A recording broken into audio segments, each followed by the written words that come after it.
अब फार्म मिल गया। फार्म मिला दो तरह का, एक को दो पाना। ये हमने एक की फोटो स्टेट करा ली। फार्म में जिस बंदे को फॉर्म भरना है उसकी साथ तीन तरह की कंडीशन है जिन्हें फॉर्म मिला। पहली कंडीशन वो है जिसकी 2025 में भी वोट है और 2003 की लिस्ट में भी वोट है, वो फॉर्म भरेगा। दूसरी कंडीशन ये है जिसकी 2025 में वोट है लेकिन 2003 में उसकी नहीं, उसके माता पिता या दादा दादी की वोट है, वो फॉर्म भरेगा। तीसरी कंडीशन ये है कि उसकी 2025 में यानी आज की तारीख में वोट है, काम मिला, लेकिन 2003 की लिस्ट में ना उसकी है, ना उसके माँ बाप की, ना दादा दादी की, उसके परिवार में से किसी की वोट नहीं है। परिवार किसे माना गया? खुद, माँ बाप और दादा दादी। ये तीन तरह के आदमियों को ये फॉर्म मिलते हैं, उन्हें भरना। तो सबसे पहले मैं उनसे बता रहा हूँ जिसकी सिर्फ 2025 में वोट है और 2003 में ना उसकी है ना उसके परिवार की। ठीक है, तो ये ऊपर वाला जो पोर्शन है, ये ऊपर वाला, ये सबको भरना। अब इसमें भरना क्या है, ये चीज जो है पहला कॉलम ये वहीं से भरा हुआ आएगा, कौन से ऑटोमेटिक, इसमें कुछ नहीं करना, ये वहीं से भरा हुआ आएगा। ये क्यूआर कोड वहीं से छपा हुआ आएगा। ये फोटो वहीं से लगा हुआ आएगा, पुराना जो भी 2 साल 10 साल 5 साल बाद।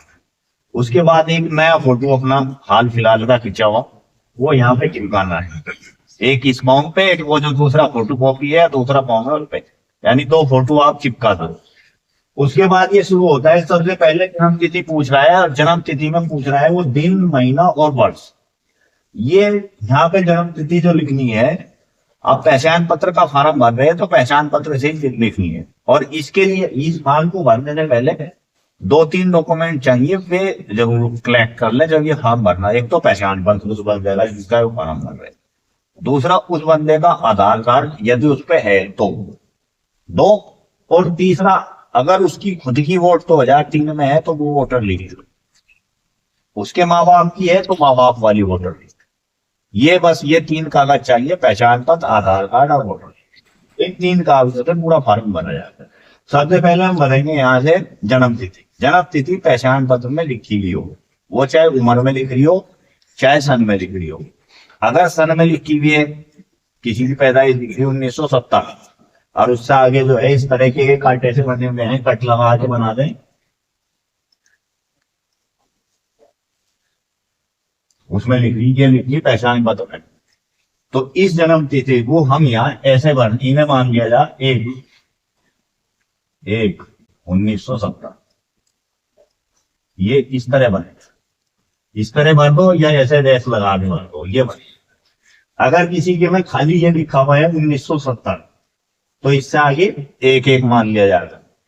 अगर किसी के में ये लिखा है 2007 में 25 साल की उम्र, तो 2007 में से 25 साल घटा दो, जो घटा के आएगा वो सन होगा जितना भी आएगा, और तारीख हो जाएगी 1/1।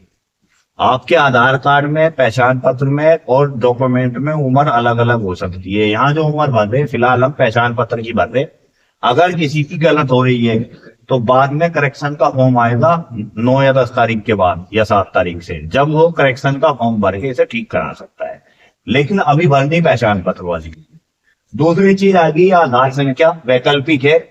आधार कार्ड यदि है तो वो आधार कार्ड में 12 अंकों की संख्या लिखी हुई है, 4 अंक के जोड़े बने हुए इसी तरह के आधार कार्ड, ये बनो लिखो और यहाँ पे लिख दो उसमें। तीसरा मोबाइल नंबर अपना लिख दे, अपने भाई का, अपने परिवार में से, अपने घर में से किसी का भी मोबाइल नंबर लिख सकते हैं। अगर फार्म में परिवार में 10 लोगों के फार्म भर रहे 10 के 10 में एक नंबर भी लिख सकते हैं। अगर आपके पास 10 नंबर हैं खुद के अपने, तो चाहे हर फार्म में अलग अलग नंबर लिख दो, वो आपकी मर्जी। तो यहाँ मोबाइल नंबर भरना जरूरी है, कंपल्सरी है। उसके बाद आएगा पिता अभिभावक का नाम। पिता और अभिभावक का नाम जो आपके पास पहचान पत्र है जिसका जो हम फार्म भर रहे हैं, उसके पहचान पत्र में पिता का नाम लिखा हुआ है 2025 के लेटेस्ट में। बहुत से बंदे के पास 2-2 पहचान पत्र हैं, तो आपको देखना है जब आप जिसका फार्म भर रहे हैं वो यो वाला नंबर, यहाँ एक नंबर लिखा हुआ है, ये पहचान पत्र का नंबर है, इस नंबर का जो पहचान पत्र होगा और उसमें जो पिता का नाम लिखा है वो पिता का नाम याद है। उसके बाद ये आ गई पिता की ईपीआईसी संख्या, ईपिक संख्या बोले, मतदाता पहचान पत्र की संख्या। हर मतदाता के पहचान पत्र के ऊपर फ्रंट में फोटो के ऊपर को लिखी हुई है और बैक साइड में भी ऊपर ही लिखी है। वहां से वो नंबर इनके पिताजी वाला देखो, उसमें अगर वे हयात हैं तो उन पर नया जो पहचान पत्र होगा उसका नंबर लिखना है, 2020 की लिस्ट वाला नहीं लिखना। नया नंबर और 2003 की लिस्ट का नंबर अलग अलग हो सकता है। यहाँ जो डिटेल भरी जाएगी नए नंबर की भरी जाएगी। अगर नया नंबर नहीं है तो इसे खाली छोड़ देंगे। 2003 वाला यहाँ नहीं भरना है। 2003 वाली तो तब आ सकती है जब ये नंबर और ये नंबर 2003 वाला सेम है तो भर दो, वो तो आज का ही माना जाएगा। इसी तरह यहाँ मम्मी का नाम उनके पहचान पत्र से अपनी अम्मी का नाम यहाँ भरेंगे। इनकी डिटेल चलती है, इन्हीं के पापा का नाम आया, इन्हीं के अम्मी का नाम आएगा। ये वाला नाम अपने पापा के पहचान पत्र में से लिखना है, ये तो यहाँ पत्नी का नाम लिखेगा। शादीशुदा नहीं है तो इसको हम खाली छोड़ देगा, ऐसे दंड है खींच के। तो शादीशुदा है, यहाँ पत्नी का नाम लिखेगा, उसका पहचान पत्र देख के। पहचान पत्र नहीं है तो जो उसका सही नाम हो वो लिख। फिर इसकी यहाँ पहचान पत्र की अगर उस पर संख्या है तो वो लिखे, नहीं तो खाली छोड़। ये कॉलम तीनों तरह के फॉर्म जो होंगे तीनों में इसी तरह भरा है।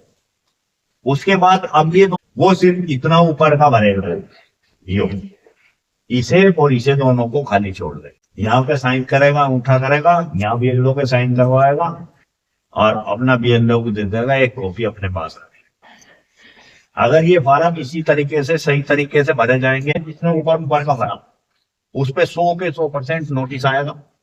नोटिस में कागज मांगे जाएंगे, जैसी उसकी उम्र होगी उसी हिसाब से उससे कागज, किसी से 1 मांगा जाएगा, किसी से 2, किसी से 3। कागजों की 13 कागजों की लिस्ट है वो, उनमें से सब पे 2-2, 3-3, 4-4 कागज हैं। नहीं होंगे यो प्रक्रिया चलेगी 9 तारीख के बाद। तो यो काम है, जब आप फिलहाल प्रक्रिया चल रही है कि फार्म आए में 3 तरह के फार्म है, इन्हें खुद अपने परिवार के भरें, अपने आस पड़ोस के भरवाएं और जिसकी जो भी हेल्प हो सकती है वो हेल्प करें।